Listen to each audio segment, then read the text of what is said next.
जत जिल्हा सांगली येथील श्री यल्लामादेवी यात्रेत माननीय संजय खंडागळे यांच्या मिठाई दुकानास गुलाबजामुन घेण्यासाठी भाविकांची मोठी गर्दी।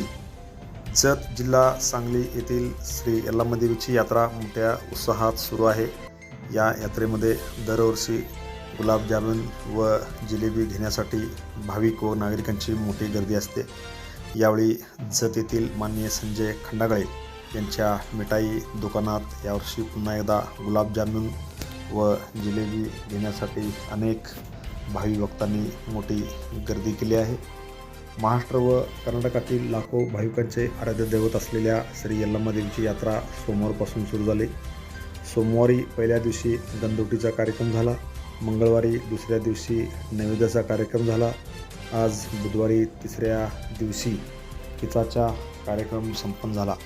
यानंतरही 8 दिवस ही यात्रा या ठिकाणी मोठ्या उत्साहामध्ये भरते। Press the bell icon on the YouTube and never miss another update.